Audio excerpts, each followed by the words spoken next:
What's good, y'all? I'm starting over because I was cursing 40 seconds in. You can't be doing that.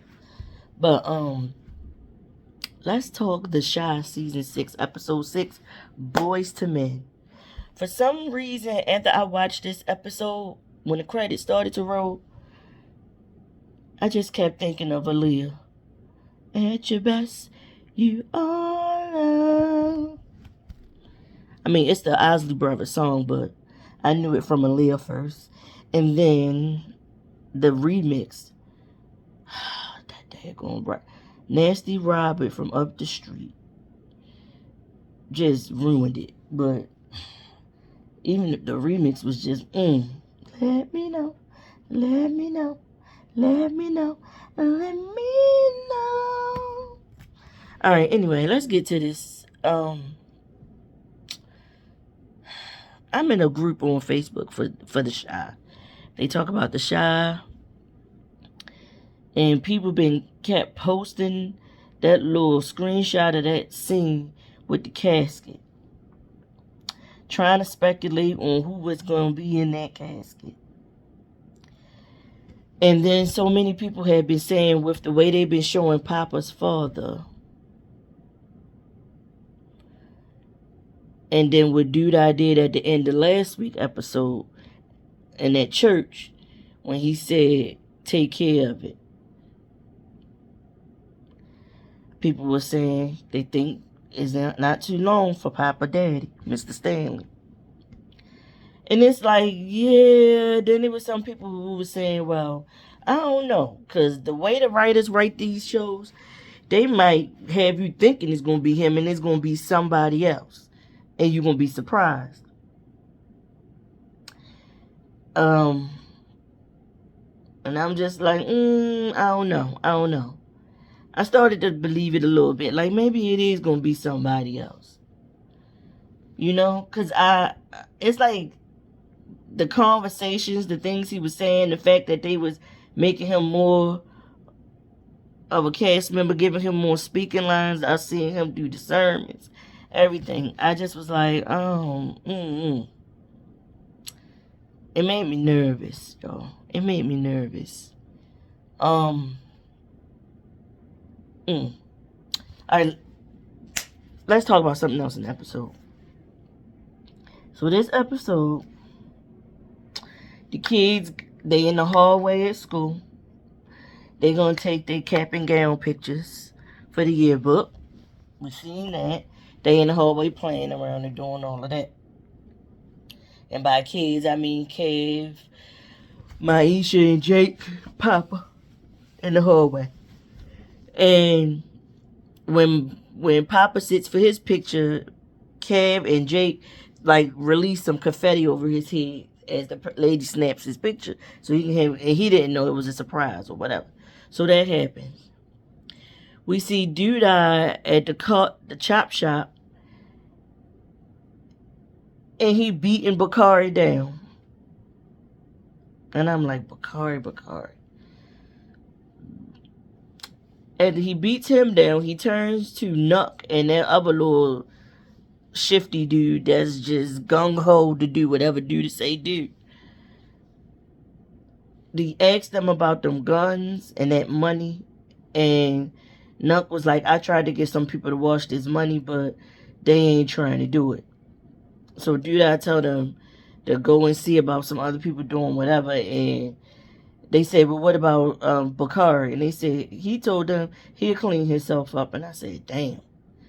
So, we see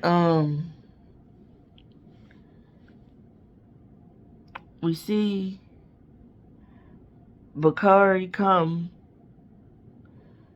to Nina and Dre's house to ask about Lene. Nina is out. Nina answers the door. She says she can't have any visitors because she's still punished. And he said, I'm sorry, it was my fault. I shouldn't have been driving and speeding and stuff. And Nina was like, and he said, and I just wanted to check on her and see if she alright. Nina actually looks him in the face and realizes his lip busted, his eye black. She asked him, is he alright? He gonna say, yeah, I'm okay. I didn't listen. I messed up and I got messed up basically. So she goes in the house. As he steps off the porch, the way they show him coming off, I said, somebody else about to pull up. It's Jamal, Lene's brother. What I want to know is, how he get out of jail on a technicality? And he got a whole truck and everything now. Like, he ain't have none of that stuff when they first showed him and Lene on here when Lene was living with him. He ain't have none of that kind of stuff going on. I think the girlfriend and him was arguing back and forth because she was doing like OnlyFans or something online, getting money. Not OnlyFans. I think she probably was doing like influence or something. And he was mad about that. And he wasn't working. But now he got a truck and all that kind of stuff like that.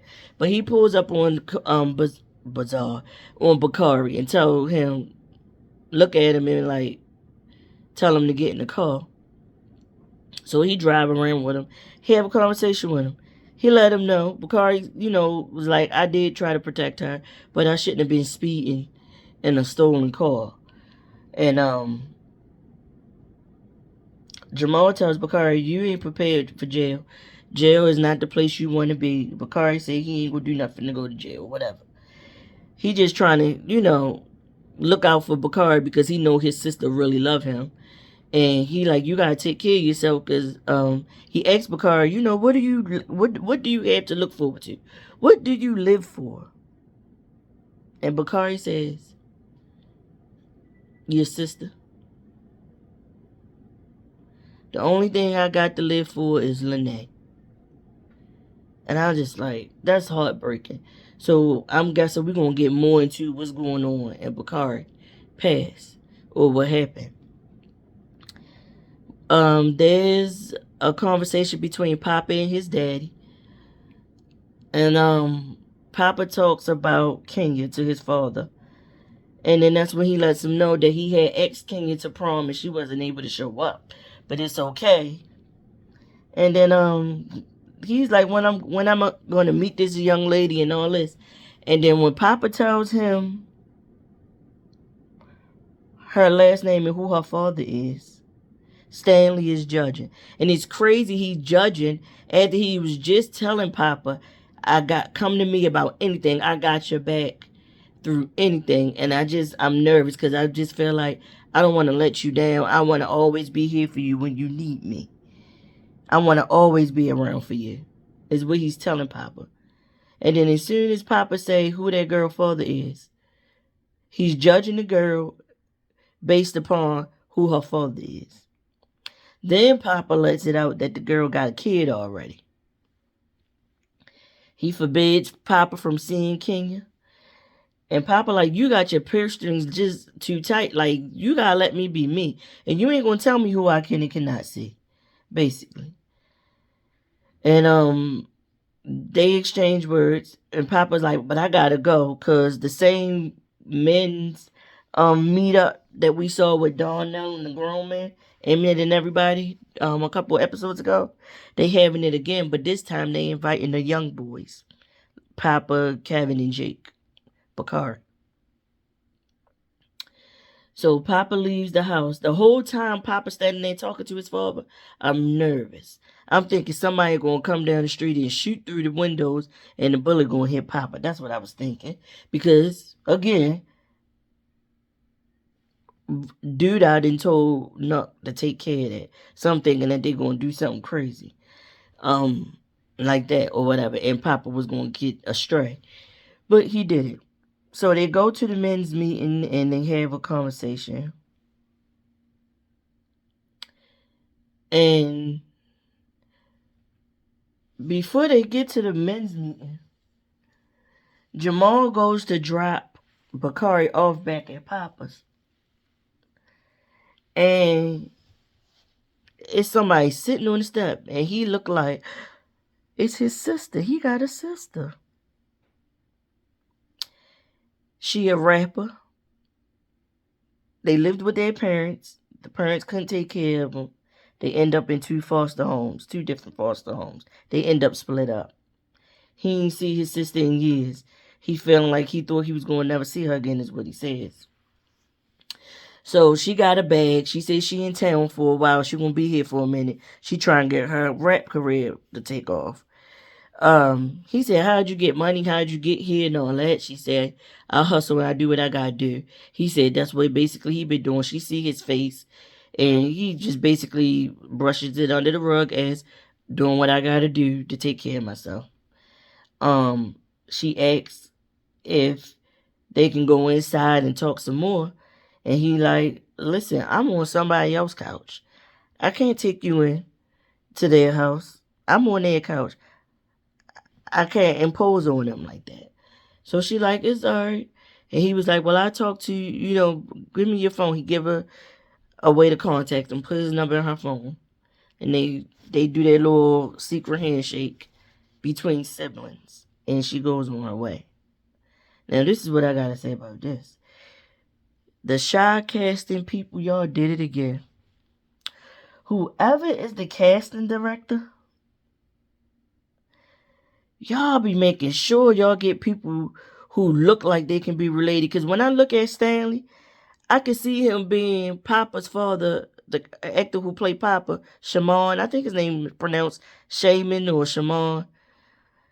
They look like they could be related for real. Just like Kev and Keisha look like they could be real life brother and sister. Especially when the show first started. And this young lady, I forgot what her name was. But Bakari's sister, they look like they could be brother and sister for real in real life. But they get to this meeting. They talking. I think Kevin opens up about wanting to go to California to pursue the opportunity to be a gamer professionally. He still has not talked to Maisha and told her. But was it, she brought it up and said something to him about it. I forget if she said it when they was taking the senior portraits or she said it at the graduation, because they definitely graduated in this episode. I forget. But she feels away because, like she said, I shouldn't have to hear it from everybody else. I should have to hear it from your mouth. But the men have their conversation.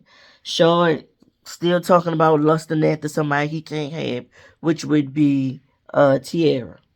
And again, we see Tiara sitting at the breakfast table with Gemma, talking to her because she know her father on her butt about enrolling in college because she done ran through that money already. And Tiara was like, you gotta expand, maybe you get another artist. And Gemma was like, oh. She was like, yeah, a lot of people do that. They get more than one artist to see which artist gonna make it big first, And so Gemma takes that into consideration. And her father comes to the table. He talked to her about applying to some colleges. She said, I might apply to a community college. He said, okay, I don't care. You going to apply. You going to school because you done ran through the money. And so that's that conversation. Then we see Emmett head over to Darnell. He asked for that gun back. Darnell told him, no, that's not even in you. He said, well, you told me when I needed it to come for it, and I need it. Darnell said, Emmett, you're not built like that. And I'm thinking to myself, he definitely not.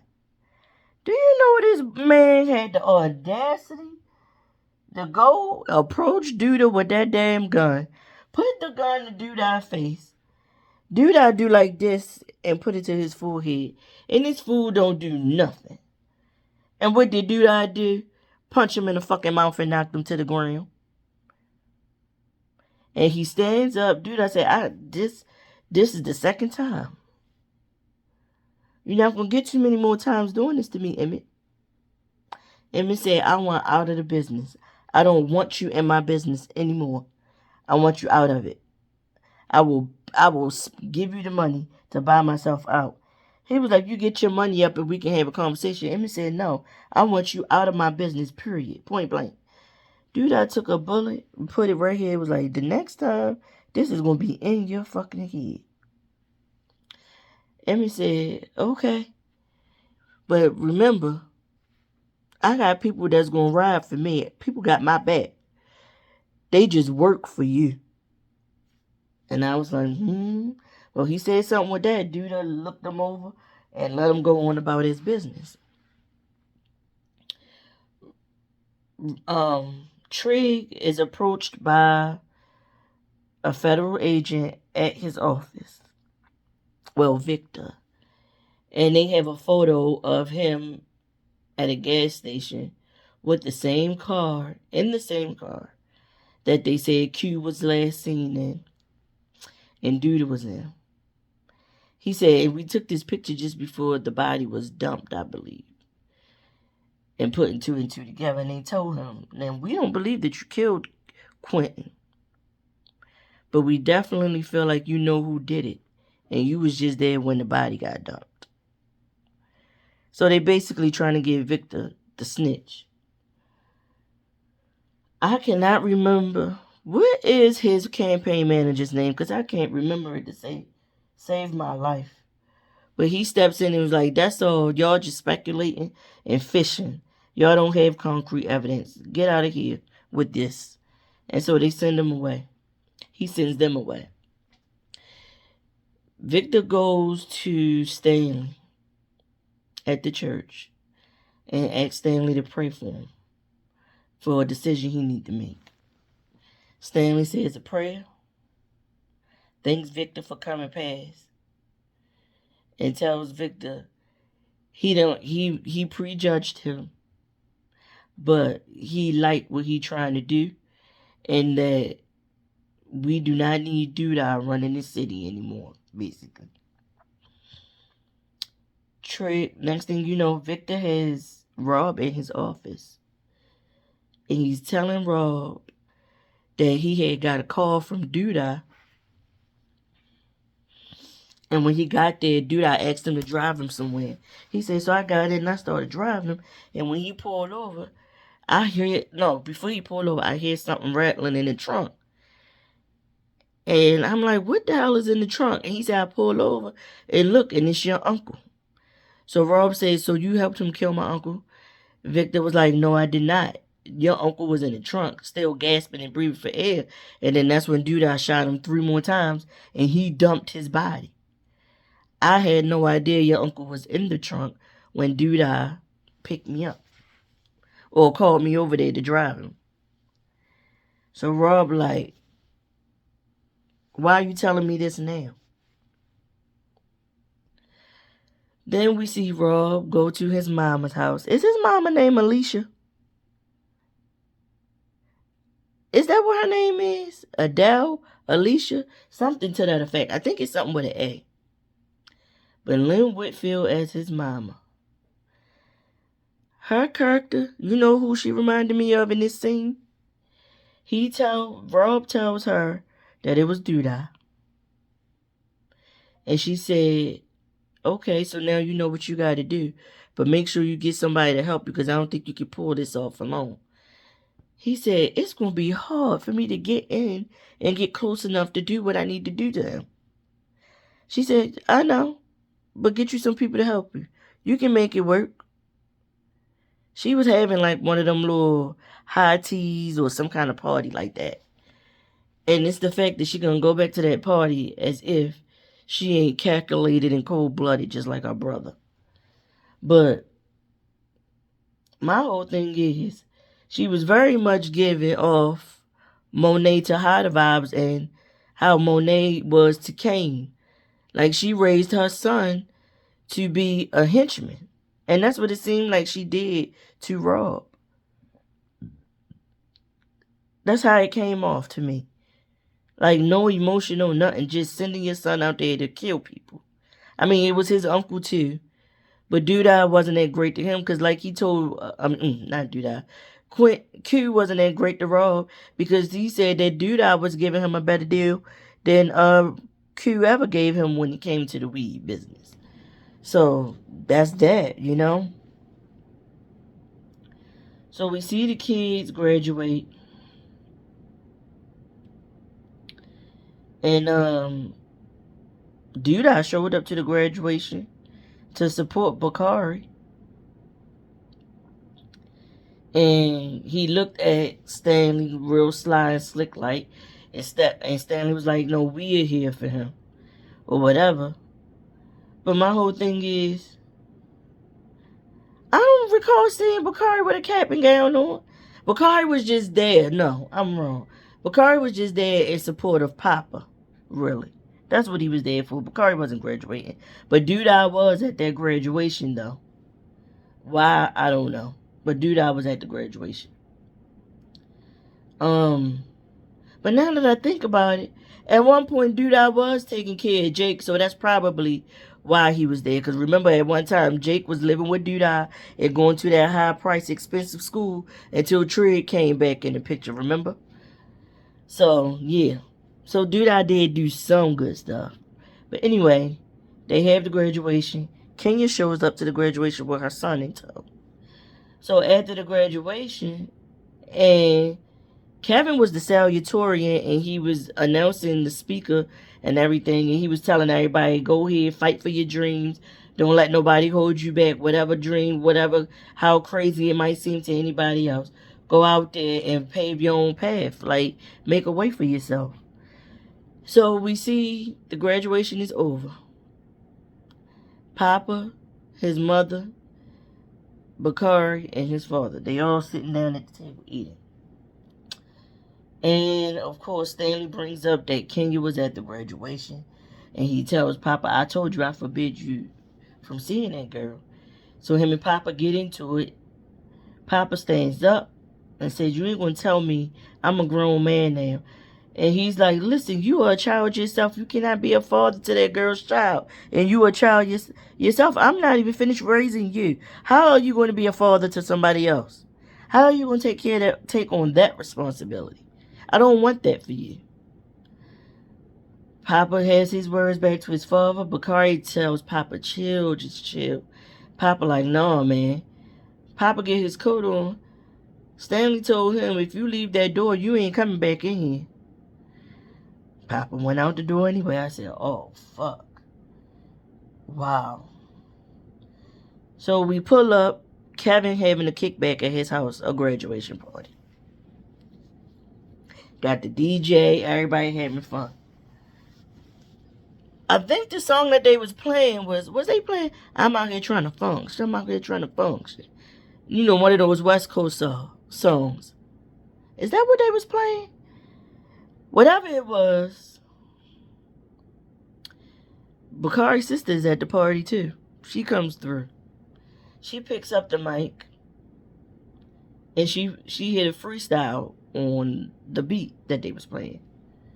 Everybody like, whoa. Kevin like, that shit hot. And I seen it when she first, after she got about 4 or 5 bars in, I seen it all in Maisha's face, the look of, this bitch. And when Kevin said she got flow and was hyping the girl up, giving her props, Maisha was like, she was alright. I said, oh, don't be a hater, Maisha. Y'all got 2 different styles. But it was hitting. What she was saying was hitting, though. Like, the girl was good. And so, Gemma goes over and introduces herself to her. And she getting fresh. She thinking Gemma getting fresh with her because she like her. She like, no, I'm trying to be a manager. She like, oh. Well, I ain't got no representation or anything like that. And Gemma gives her card and was like, call me when you want to work together. And at one point we did see, before she even got on the mic, we saw Bakari introduce her to Lene. And everything. But I thought Lene was punished. But Bakari definitely introduced her to everybody. They have this party. They having fun. We see Stanley at the table. He done pulled his Bible out. He was about to pray. And real quiet, like, somebody appears out of nowhere dressed in all black with a mask. Puts something around his neck and chokes him out, strangles him to death at his kitchen table. The camera pans out. And we just see Stanley on the floor dead.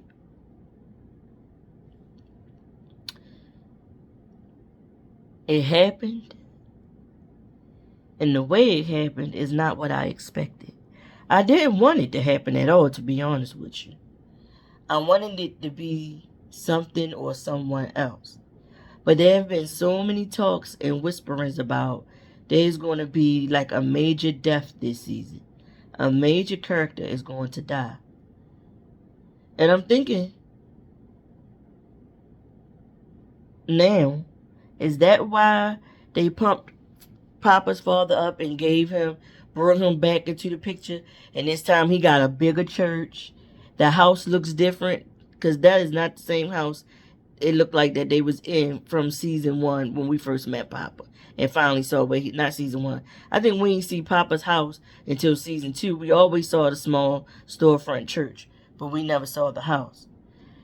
And I'm thinking Doodah and washing Doodah's money is the way in which Mr. Stanley was able to get that bigger church. And it's the fact that when he was having that conversation with Papa, and he's judging Kenya's dad for passing the collection plate through 3 times a service, getting people to give him all that money. Sir, what he did is no better than you washing money for Doodah. And yes, you finally saw the error of your ways and you refusing to do it any longer. But the fact is, you still did it. You did it long enough to get arrested for it. So how is the pot calling the kettle? And then I'm also thinking, the person that killed Mr. Stanley, they were small, so it definitely wasn't Nuck. I'm thinking it was that other little guy that steal the cars and stuff. And I'm also looking at this scene like that. That's what y'all do? That's how y'all kill Mr. Stanley? By somebody coming in and strangling him in the middle, it's not the middle of the night. It's just at night, in the evening. Where's his wife? How did this person get in his house to come in the kitchen and strangle him? How? Who did it? Why would they do that? I mean, I know that the person did it under the direction of Doodah, but why would y'all write it like this? Why would y'all write it so anticlimactic like that? That's how it was for me. It was just like, that's how y'all gonna do it? I thought that they would catch him at the church, or, you know what I'm saying, somewhere in the vicinity of the church or outside, not in his house, strangle him while he's sitting at the daggone kitchen table getting ready to pray. How did y'all get in there?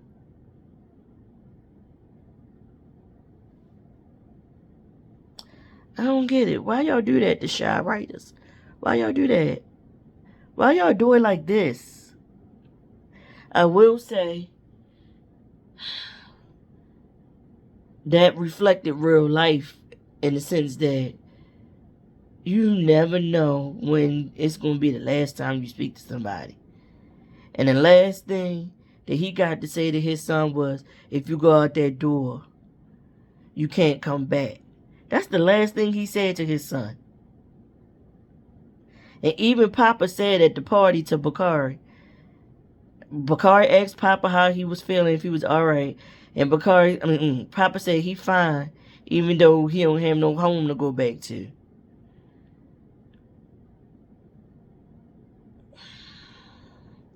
This is going to forever change Papa. Forever. And I think it's going to change Bakari too in some way. It is. I don't know if it's going to make Bakari go harder and be meaner and go back into that mean, I don't give a F person like he was before. Because I think with Mr. Stanley, he was starting to find some compassion, unleash his compassion for people, other people, or a select few amount of people in his life, you know. I don't know what's going to happen now. But I definitely know this finna change Papa. And I'm not sure in what way it will. And then the other thing is, where was Mr. Stanley's wife when he was down there getting strangled? She ain't hear nobody come in. She ain't hear him kicking and struggling for breath. and come downstairs? Why'd y'all write it like that? Why? What y'all think?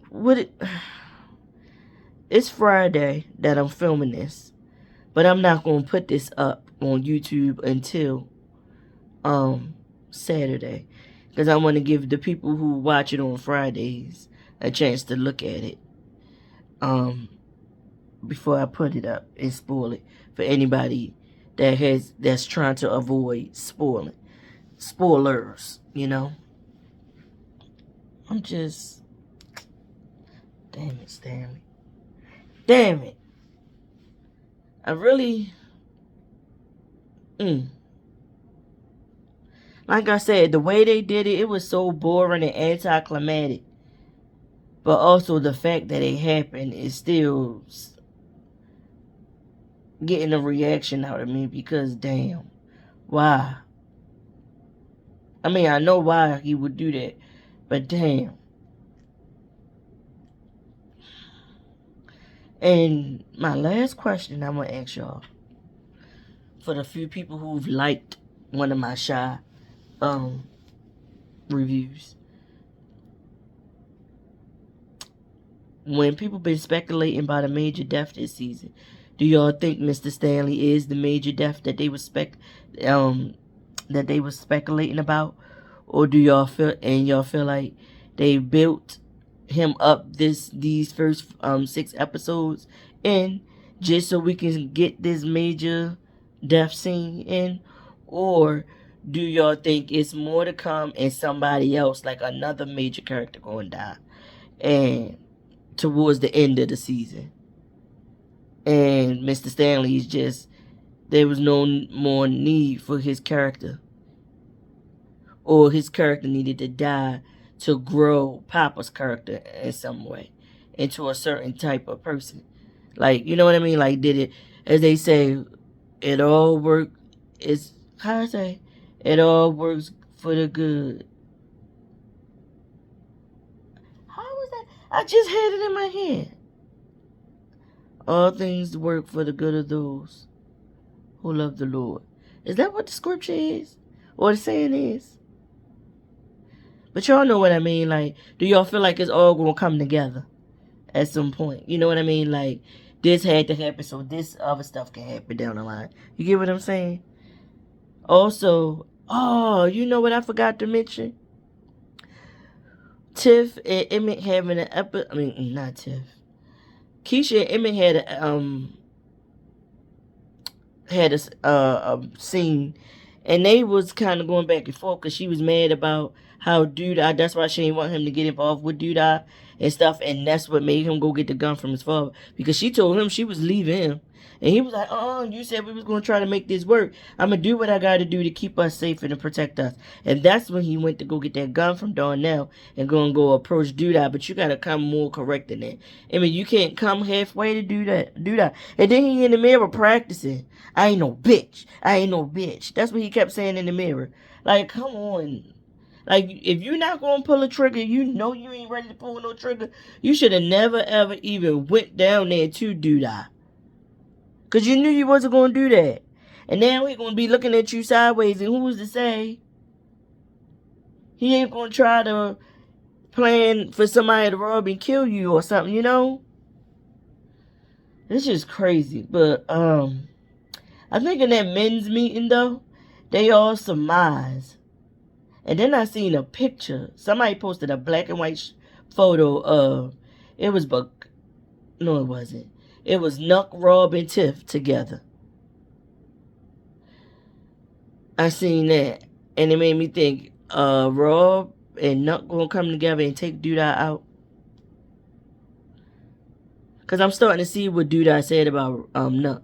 Nuck not vicious enough, mean enough to take over. So those are my thoughts. This review is going on 35 minutes. So with that being said, thanks y'all for watching, whoever made it to this point. Get in the comments and tell me what y'all think. Was Mr. Stanley the major death that we was getting this season? Or do y'all think somebody else, another major character, is going to pass away this season or get killed off this season? Like, tell me what y'all think. And I'll see y'all next time. Don't forget to click the like button for me, please. I appreciate it. See y'all in the next one.